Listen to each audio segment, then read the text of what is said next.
Hey, everybody, it's your main man, Anthony Brogdon, the host of Strong Inspirations. And check it out, the producer of a soon to be released movie called Foot Soldiers, which it deals with the concept of mentorship, because I honestly believe that mentorship is the answer to help strengthen the community, not just African American, but all communities. When you have people that are growing up in single parent homes and they're missing that ingredient of the other parent playing a role in their life. And I'm so excited that I got a man on the channel that I have been following and admiring for a bunch of years. From when I lived in Atlanta. He's a heavyweight, no question about it. And he's going to talk about mentorship, because I'll let him tell it. Sir, come on and tell us your name and about the organization that you represent. Thank you for doing this with me. Well, look, it's my pleasure, Anthony, to join you today. I'm Thomas Dortch Jr. I am currently the national chairman of 100 Black Men of America. I am serving in my 14th year in that capacity. From 1994 to 2004, I served as the chair from 43 chapters to 103 chapters. In 1997, took the organization international. Our first international chapter was Gorée Island, Senegal, and then from there we went to Kingston, Jamaica, then back to England, Birmingham, England, then back to Nassau, Bahamas, then to London, England. And we've been moving. And then my last chapter I charted was in Turks and Caicos. Today we have over 125,000 young people in our mentoring program, about 7,000 Black men who are serving as mentors. And everything that we do in this great organization, which by the way was founded by a total of 100 Black men. And that's the important thing. In 1963, our first chapter, the late David Dinkins, the late mayor of New York, the late Jackie Robinson, who was one of the baseball greats, but most people didn't realize he was really one of the great civil rights leaders, and Edison Wingate and Basil Patterson.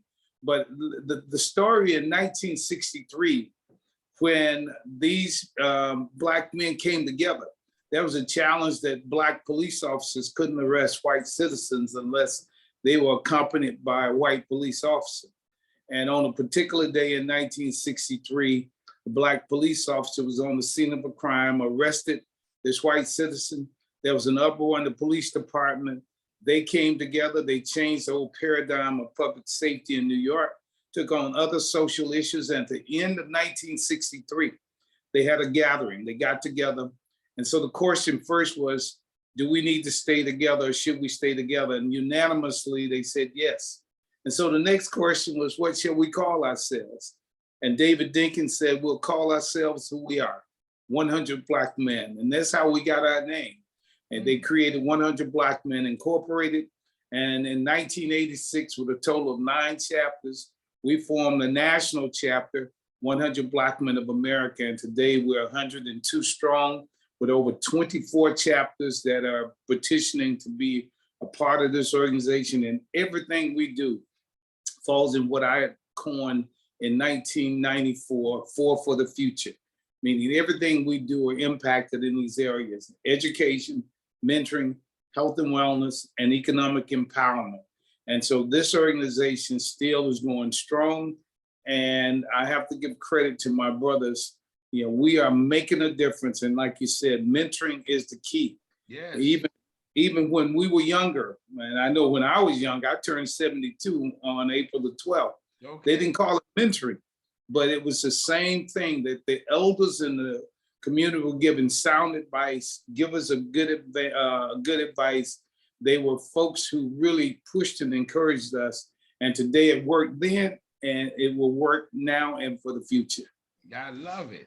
Now, what is mentoring in the short version? What does that mean? Well, mentoring, and I even in my book called The Miracles of Mentoring, mentoring is, mentors are called givers of good advice. There are people who befriend young people, help to encourage them to be the best that they can be, help to guide them, work with them, and they're trusted advisors. That's who mentors are, plain and simple.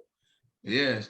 When you how does someone become a mentor in 100 Black Men? I mean, everybody in the organization is assigned a mentee and that kind of thing. How do you all do what you do? Well, one of the things we do, our approach is called mentoring the 100 way. And anyone who's going to mentor a young person, which by the way, there's this misnomer that we only mentor young Black boys or young Black men. Almost 50% of the people we mentor are young ladies too. Oh. Because young ladies need positive male role models, positive male advisors in their lives, just as our young boys. Sure. And so, but to be a mentor in the 100, one, you have to complete our mentoring program. We have 12 modules. You have to go through those 12 modules.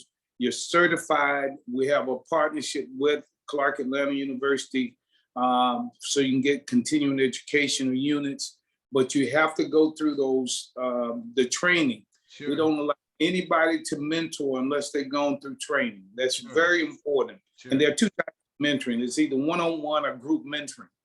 And group mentoring is just as important because you can't come into the life of a young person, promise you're going to be there, and you don't show up. You can right. do more damage by getting involved and then vanishing.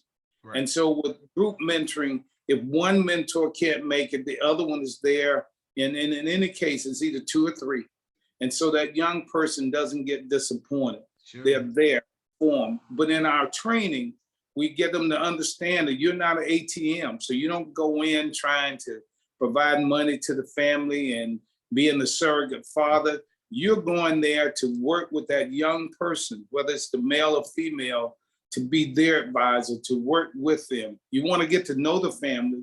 You want to work with the family, but you want to make sure that that young person that you're assigned to, you work with them, help and encourage them to move ahead.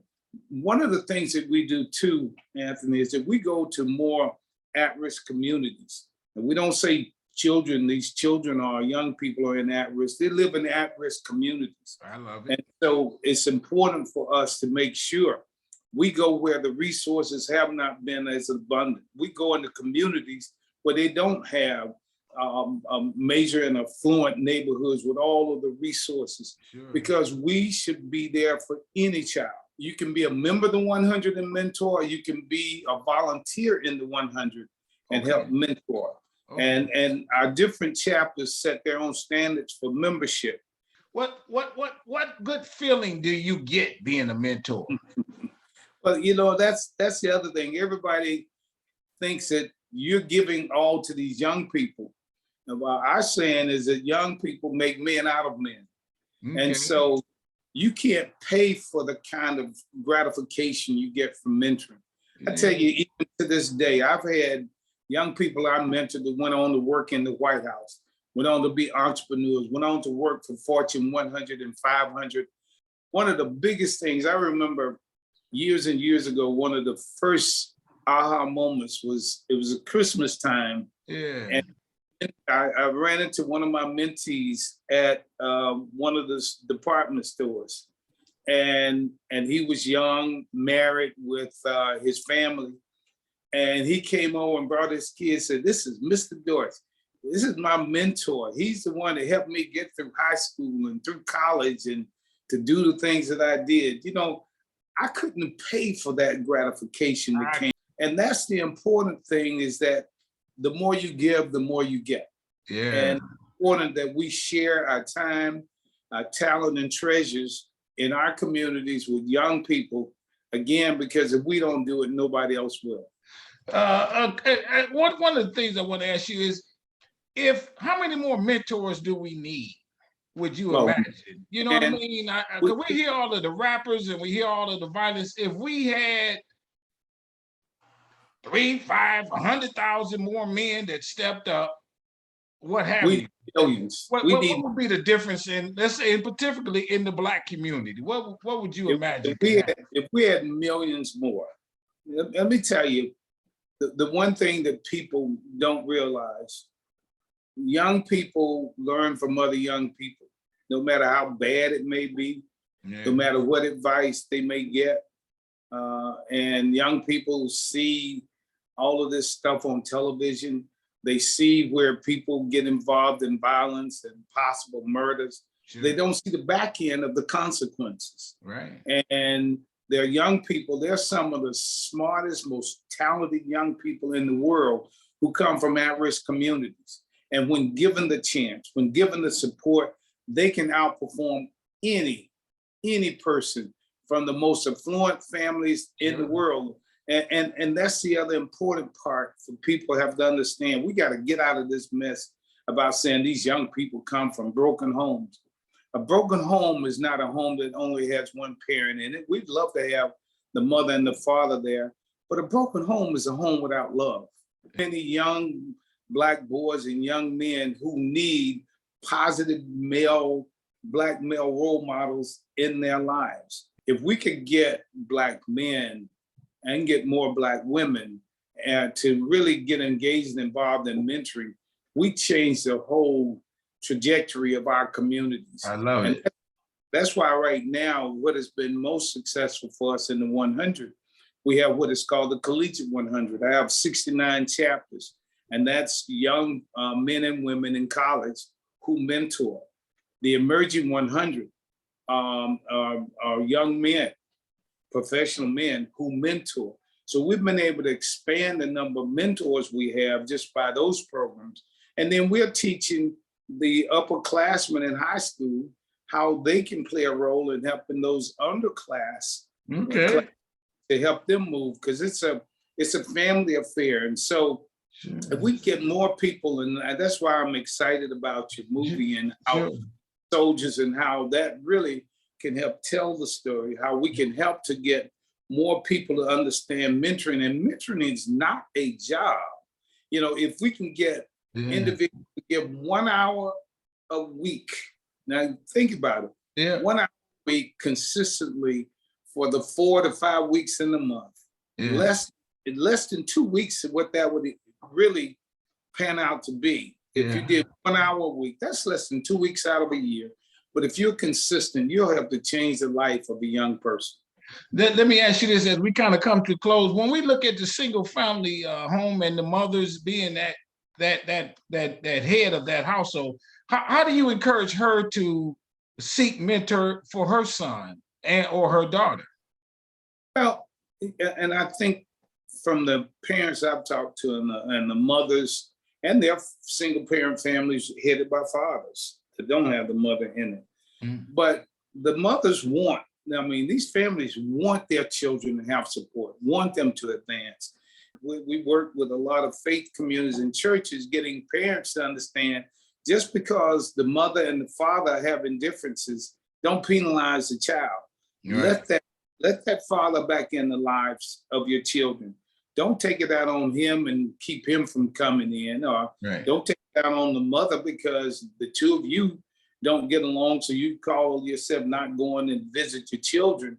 But with all of that, we just got to work and encourage individuals to know that they can make a difference, to put the children first. Fraternities and sororities are doing a very good job out here in mentoring.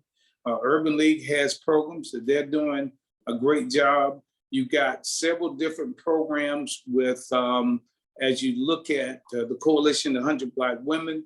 And so what we say in the 100, it's not competition. It's about partnership and about the community stepping up and being there for young people. So we encourage as many people to mentor. We have corporations that are providing mentors. How do people support 100 Black men? How do they, sign up to be a mentor? And how do they people sign up their kid to be a part of the program? Right. Anthony, we encourage them to go to our website, which is 100 BMOA.org, Black Men of America.org. Go to 100BMOA.org. They will see every chapter in the country. They can connect directly with the chapter no matter where they are in the country or out of the country. Yeah. And find out about the programs with high schools, because every one of our chapters are involved in public education in the public high schools and middle schools. They can find out what our programs are. They find out what our membership requirements are locally. And members we're looking for people who are willing to give of their time. Hey, that's the closing remark right there, brother. Oh my God. And so I thank you for doing this.